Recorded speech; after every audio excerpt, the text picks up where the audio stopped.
Volume 1, Chapter 21, Suppressing Heresy, The Flight of Roger Williams. The Puritans in leaving England, the historian Thomas Jefferson Wharton Baker wrote, fled not so much from persecution as from error. It was to build a rigorous theocracy free from dissent that the Puritans built a colony in America.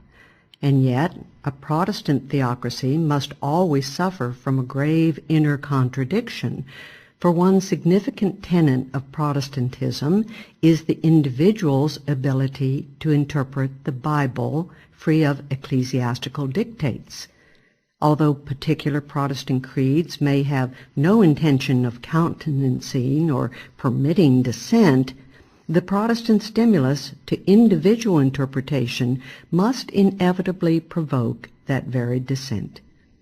If the Puritans were so rigorous in suppressing idleness and frivolity on the Sabbath, we can imagine their zeal in rooting out heresy. As the Reverend Uriah Oakes put it, the loud outcry of some is for liberty of conscience. I look upon an unbounded toleration as the firstborn of all abominations. And the Reverend Thomas Shepard echoed that 'tis Satan's policy to plead for an indefinite and boundless toleration. The eminent Puritan divine John Norton, in The Heart of New England Rent, thundered against liberty. We both dread and bear witness against liberty of heresy. It is a liberty to answer to the dictate of error of conscience in walking contrary to rule. It is a liberty to blaspheme, a liberty to seduce others from the true God, a liberty to tell lies in the name of the Lord. As for liberty of conscience, Norton speciously claimed to be upholding it, but not the liberty of the error of conscience. In short, people were to be free to believe what Norton wanted them to, but were not to be free to differ. As early as 1631, the Puritan authorities revealed their position on heresy.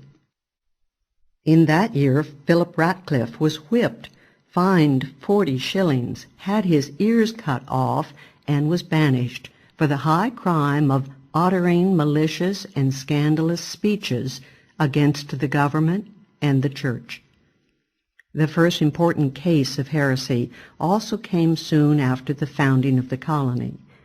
To Massachusetts in early 1631 came the young Reverend Roger Williams, who quickly refused the coveted appointment of teacher of the Boston Church. An individualist and a fearless logician, Williams had concluded that the Puritan Church in Massachusetts, being separatist de facto, should also be separatist de jure, that is, should break openly from communion with the Church of England. In short, he pursued the Puritans' logic further than they were willing to go, and thus embarrassed the Puritans a great deal. Beginning with this dissent, Williams quickly went on to strike hammer blows against the entire political structure of the colony. First, he proceeded to deny the right of the civil authority to punish the infraction of religious rule or doctrine. This struck at the entire theocratic principle, and the General Court of Massachusetts declared in reply that it was clearly absurd to maintain that a church might run into heresy and yet the civil magistrate could not intermeddle. To the Puritans, this was clearly a puzzling and astonishing doctrine. Williams now accepted appointment as teacher of the Salem Church, but his appointment was overruled by the General Court on account of Williams's separatist views and his dedication to religious liberty. Williams thereupon moved to the fully separatist Plymouth, where he became assistant to the Reverend Ralph Smith, who had also been ejected from Salem for his pure separatist views. But Plymouth itself was becoming less separatist and could not tolerate Williams's libertarianism. As a result, Williams accepted in late 1633 a second call from Salem to be a teacher of the church. There he joined the senior pastor, Samuel Skelton, in attacking the growing practice of ministers in holding periodical joint discussions, a practice which they perceptively feared would grow into a form of synodal quasi-Presbyterian control over the individual congregations.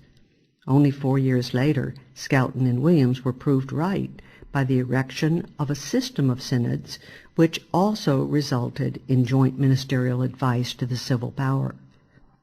Williams proceeded to strike another fundamental blow at the social structure of Massachusetts Bay. He denied the right of the king to make arbitrary grants of the land of Massachusetts to the colonists. The Indians, he maintained, properly owned the land, and therefore the settlers should purchase the land from them. This doctrine attacked the entire quasi-feudal origin of American colonization in arbitrary land grants in the royal charters, and it also hit at the policy of ruthlessly expelling the Indians from their land. Williams, indeed, was the rare white colonist courageous enough to say that full title to the soil rested in the Indian natives, and that white title could only be validly obtained by purchase from its true owners. The whites, charged Williams, lived under a sin of usurpation of others' possessions. The denial of the king's right to grant title to land he did not justly own, of course, hit directly at the basis of the Massachusetts Charter itself, which, Williams argued, the colonists had a moral duty to turn from and renounce. The infuriated authorities now moved in on Williams, charging him with subversive doctrine. Bowing to force majeure, Williams recanted and offered to burn the tract expressing his dissenting views. But Williams was too much a man of principle to be suppressed for long, and by late 1634 news reached Boston that Williams was repeating his old subversive doctrines, as well as adding the purest religious deviation from Puritan orthodoxy that oaths should not be administered by magistrates to unregenerate sinners. Williams also denounced the loyalty oaths coerced upon the mass of non-freeman residents of the colony in April 1634 as blasphemous. He refused to subscribe to the oath and urged his congregation to do the same. Williams did this despite the punishment for refusal having been announced as banishment from the colony. A crackdown by the Massachusetts authorities was precipitated by Salem churches appointing Williams as its chief minister in place of the deceased Skelton. The Massachusetts authorities now unanimously condemned Williams's views as erroneous and very dangerous, and denounced Salem's action as a great contempt of authority. The Massachusetts clergy recommended to the General Court that this dangerous advocate of religious liberty be removed. Hauled into General Court in July 1635, Williams now remained adamant, even after several confrontations with church authorities. The General Court now openly moved to undermine Williams with his home base at Salem, punishing that town by refusing to grant it title to land that it claimed at Marblehead Neck. Salem Church struck back with an indignation meeting which sent letters to the congregations of the other churches of the colony, urging them to admonish the magistrates and deputies for their heinous sin. The elders of the other churches made certain to suppress any potential upsurge of popular sympathy for Williams in Salem by not reading the letters to their congregations. Williams continued to strike hard, denouncing the oligarchy of elders for keeping information from the body of church members. As the fierce conflict continued, Williams's fearless spirit, the logic of Protestantism, and the dynamics of the conflict itself drove Roger Williams to the ultimate conclusion of separatism, calling upon Salem Church to separate clearly from the other churches of the colony as well as from the Church of England. This was the straw that broke the Massachusetts camel's back. The Puritan oligarchy now brandished its temporal sword, sending to Salem its model of church and civil power. The model gave grave warning that the civil magistrates would strike down any corrupt or schismatic church. Independent churches would be suppressed. Religious toleration could only end by dissolving the state as well as the church. In September, the civil power followed this by subduing Salem. The General Court expelled the Salem deputies and reiterated its refusal to grant the town's land claims. The assistant ruling Salem, John Endicott, defended the Salem church, but was promptly imprisoned until he recanted and was discharged. Under the severest pressure by the Puritan oligarchy, the majority of Salem church, as Williams was later to write, was swayed and bowed, whether for fear of persecution or otherwise, to say and practice what, to my knowledge, many of them mourned under. With Salem brought to heel, it now remained only to suppress the isolated Roger Williams himself. Yet when brought again into General Court in October 1635, Williams stoutly maintained all of his heretical and libertarian opinions. He refused to recant, even when forced to debate with the Reverend Thomas Hooker, a leading Puritan divine. Thereupon, the General Court ordered Williams expelled from the colony within 6 weeks. The sentence of banishment declared, "Whereas Mr. Roger Williams hath broached and divulged divers new and dangerous opinions against the authority of magistrates, has also written letters of defamation, both of the magistrates and churches here, and yet maintaineth the same without retraction, it is therefore ordered that the said Mr. Williams shall depart out of this jurisdiction." The court agreed to extend the deadline for Williams's banishment, provided that he would not go about to draw others to his opinions. But the authorities were chagrined to find that even Williams in private was having a subversive effect. While Salem bowed reluctantly to the decision of the authorities and received the Marblehead land in return, Williams himself separated from the Salem church, and others were moved to do the same. Over 20 Salem families now prepared to follow Williams southward into exile and there build a haven of religious liberty. With the disappearance of the Council for New England in 1635, Massachusetts Bay and Plymouth were both virtually self-governing, and what is more, the land south of the Massachusetts Grant and west of Plymouth became a tempting vacuum, not having been parceled out to any person or group. It was in this free area that Williams now prepared to found a new colony. The Massachusetts authorities were greatly dismayed because they had expected that Williams would be forced back to England. It was not enough to oust Williams forcibly from the land area assigned to Massachusetts. Should he merely move southward, there would still be a danger that, in the words of Governor John Winthrop, the infection would easily spread to Massachusetts Bay. The General Court hastily sent a ship to Salem to arrest Williams and send him speedily back to England.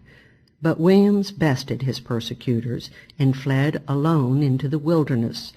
He trudged south through the snow and spent the winter among the friendly Narragansett Indians.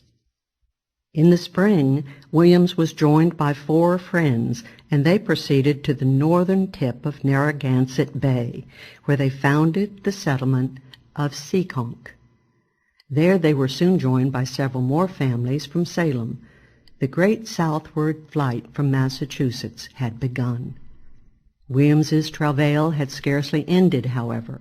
Soon the governor of Plymouth Colony wrote to Williams regretfully advising him that Seekonk was still inside the Plymouth boundaries, and that Plymouth could not dare displease Massachusetts by allowing the little band to remain.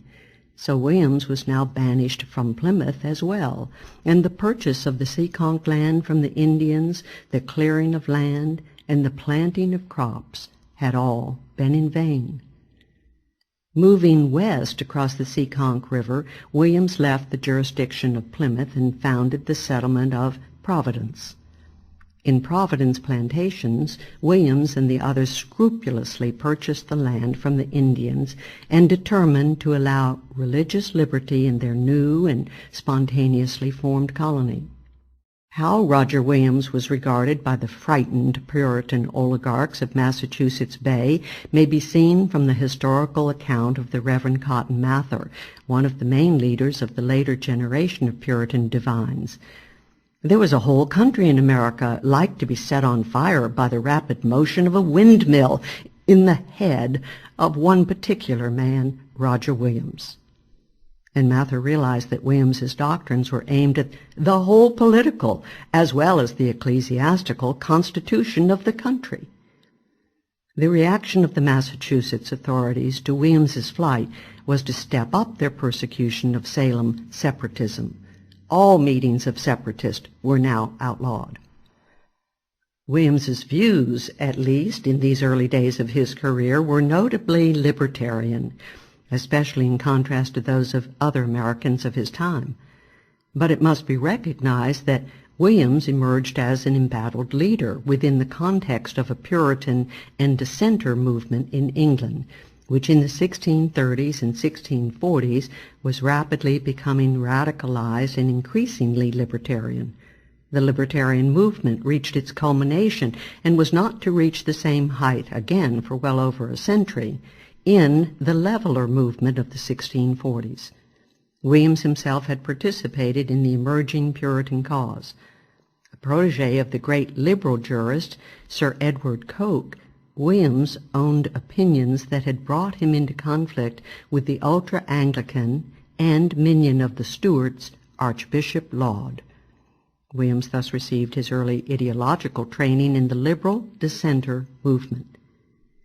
Free and safe in a Providence enjoying religious liberty and separation of church and state, Roger Williams was later able to elaborate on his doctrines of religious liberty. His most famous theoretical work, The Bloody Tenet of Persecution for the Cause of Conscience Discussed, appeared in 1644. A sequel, The Bloody Tenet Yet More Bloody, rebutting the reply of the leading Massachusetts divine, Reverend John Cotton, appeared 8 years later. Compulsory religion, Williams pointed out, violated the Christian tenet of love, and by ravishing and forcing souls and consciences led to hypocrisy for fear of state punishment. Coerced religion, Williams declared, leads to sects slaughtering each other for their several respective religions and consciences. Again, unusual for his time, Williams insisted that not only Protestants, but all religions must be completely free, including the most paganish, Jewish, Turkish, or anti-Christian consciences and worships. He added, to molest any person, Jew or Gentile, for either professing doctrines or practicing worship, is to persecute him and such a person, whatever his doctrine or practice be true or false, suffereth persecution for conscience. And this man of courage and principle nobly proclaimed the importance of cleaving to truth. We must not let go for all the flea-bitings of the present afflictions. Having bought truth dear, we must not sell it cheap. Not the least grain of it for the whole world, least of all for the little puff of credit and reputation from the changeable breath of uncertain sons of men. While Williams's heart was in the right place in insisting on purchasing all land voluntarily from the Indians, there were important aspects of the land problem that he had not thought through. While the Indians were certainly entitled to the land they cultivated, they also, 1. laid claim to vast reaches of land which they hunted but which they did not transform by cultivation, and 2. owned the land not as individual Indians but as collective tribal entities. In many cases, the Indian tribes could not alienate or sell the lands, but only lease the use of their ancestral domains. As a result, the Indians also lived under a collectivist regime that, for land allocation, was scarcely more just than the English governmental land grab against which Williams was properly rebelling. Under both regimes, the actual settler, the first transformer of the land, whether white or Indian, had to fight his way past a nest of arbitrary land claims by others and pay their exactions until he could formally own the land. Williams, always a friend of the Indians, bought from the Sachems, or chiefs, a grant of the large amount of land called the Providence Purchase. Williams then donated the land to a town fellowship, a joint property held equally by himself and 5 of his followers. The fellowship shortly enlarged to 13. As long as only the original settlers lived in Providence, all was peaceful, and virtually no government arose at all. As Williams described it, the masters of families have ordinarily met once a fortnight and consulted about our common peace, watch, and plenty, and mutual consent have finished all matters of speed and pace. But it was inevitable that new settlers would come, and then that the arbitrary nature of the land allocation should give rise to conflict. Indeed, recriminations and tensions rapidly developed. Not realizing the inherent injustice of any arbitrary claims to unsettled land, and therefore not realizing that he and the others of the fellowship were taking on the aspect of quasi-feudal land monopolist, Williams naturally believed he had acted generously in giving the land to the fellowship. But the later settlers, forced to purchase the land from the fellowship, properly resented this feudalistic proprietary. The fellowship, later enlarged to 54, assigned 11 acres to each member, plus the right to an additional 100 acres apiece. In this way, some of the land passed quickly to the individual members of the fellowship. If their acreage was not in precise proportion to the degree of settlement, at least this land was now in the hands of its just owners, the individual settlers. But unfortunately, the great bulk of the Providence tract still remained in the hands of the collective fellowship proprietary, and in 1640 the fellowship moved to formalize its claim and to establish a proprietary oligarchy over future settlers. In that year the fellowship drew up a plantation agreement at Providence and appointed a board of 5 disposers that would take charge of disposing of the land, managing the land held in common, and passing judgment on the qualification of new settlers. Taught little humility by their own sufferings, the disposers tended to be rigorous in their judgments. Before a man was permitted to settle and buy land in Providence, even the land of an individual settler willing to sell, the fellowship had to approve, and a veto by one fellow was sufficient to bar the newcomer. The original fellows soon admitted more members, but the number of fellows never exceeded 101, and the later members received only 25, rather than 100, acres of collectively owned land. Positions in the fellowship descended to the heirs of the original members. The other settlers who were permitted to become landowners in Providence were excluded from the select circle of the fellowship proprietary, which thus controlled the land and government. The fellowship kept a sharp check on its 5 disposers, but this hardly made the government of Providence less oligarchical. The most oligarchic feature of the plantation agreement dealt with Pawtuxet, a tract of land immediately south of Providence. Pawtuxet had been purchased from Indian Sachems in the spring of 1638 and turned over by Williams to the fellows, then numbering 13. Overriding Williams's wishes, the fellows, led by William Arnold and William Harris, deciding in October of 1638 eventually to divide the Pawtuxet lands among themselves, without even providing for any new settlers.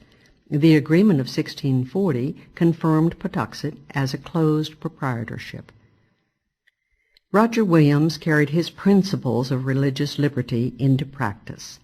There was no state church, and no one was forced to attend church. Williams himself was to change his religious views several times, becoming a Baptist for a few months, and then ending as a seeker who held to no fixed creed. Liberty has its own inner logic, and so Williams's religious liberty in Providence extended also to women. One of Williams's Salem adherents who had followed him to Providence, Joshua Varon, tasting the heady wine of religious liberty, grew disenchanted with Williams's sermon and stopped attending church. This was perfectly legitimate in his newfound home, but Varon went so far as to prevent his wife from attending, even beating her to prevent her from going. Varon was therefore disfranchised by Providence in the spring of 1638 for restraining his wife's conscience. He soon returned to Salem, where he could again exercise the Puritan role of despotic pater familias. The logic of liberty had, as we shall see, even more drastic implications. For, as some citizens of Providence began to reason, if the conscience of the individual was to be supreme in religious matters, if the state was to have no power to interfere with any actions determined by his religious conscience, why shouldn't his liberty extend to civil matters as well? Why shouldn't the individual's conscience reign supreme in all civil as well as religious affairs?